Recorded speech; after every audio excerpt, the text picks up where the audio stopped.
बिस्मिल्लाहिर्रहमानिर्रहीम, अस्सलाम वालेकुम। रिसेंटली आपने देखा होगा कि बहुत सारी कंपनीज जो हैं उन्होंने अपने ऑथराइज शेयर कैपिटल को बढ़ा लिया। उनमें से कुछ कंपनीज के नाम आपकी स्क्रीन पे भी आ रहे हैं।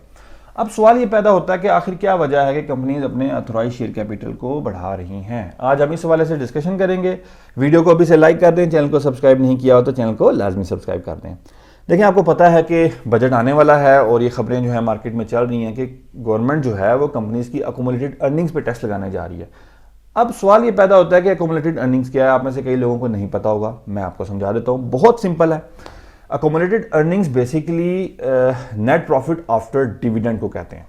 मैं एग्जांपल आपको देता हूँ। फॉर एग्जांपल, एक कंपनी है, उसका इस साल नेट प्रॉफिट था 1 लाख रुपए। कंपनी ने कहा यार हमने 1 लाख रुपए कमाया, हम ऐसा करते हैं उसमें से 50,000 रुपया डिविडेंड दे देते हैं। अब डिविडेंड उन्होंने 50,000 रुपया दिया तो बाकी बचे 50,000 रुपया। ये जो 50,000 रुपये हैं ये हैं अकोमोलेटेड अर्निंग्स। जैसा कि मैंने आपको कहा, अकोमोलेटेड अर्निंग्स क्या होता है? Net profit after dividend.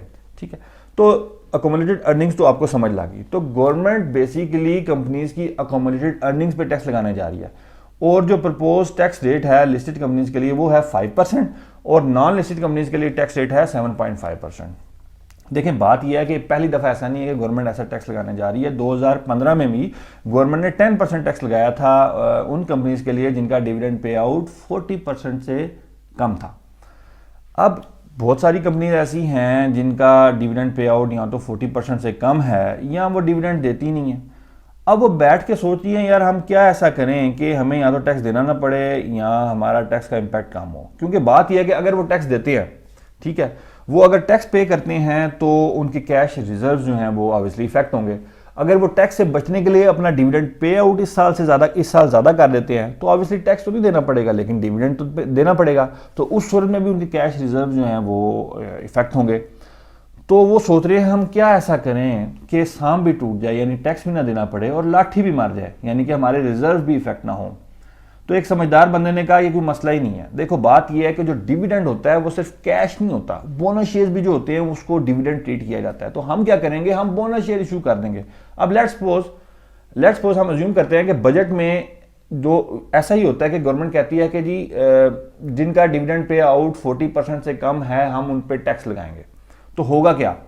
होगा ऐसे कि कंपनी ने अगर 1 लाख रुपया कमाया है तो वो डिविडेंड तो कोई नहीं पे कर रही, वो क्या करेगी, वो बोनस शेयर इशू कर देगी 50%।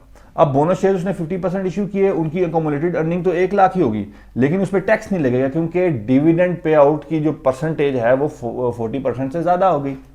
तो हुआ क्या कि उन्हें टैक्स भी नहीं देना पड़ा और उनके जो रिजर्व्स हैं उन पर भी फर्क नहीं पड़ा। तो ये रीज़न है जिसकी वजह से कंपनीज जो हैं वो अपने ऑथराइज शेयर कैपिटल को बढ़ा रही हैं। देखें, आप में से वो लोग जो कि सक्सेसफुल ट्रेडर या इन्वेस्टर बनना चाहते हैं वो आप मेरे स्टॉक मार्केट कोर्स को ज्वाइन कर सकते हैं और एक सक्सेसफुल ट्रेडर या इन्वेस्टर बन सकते हैं।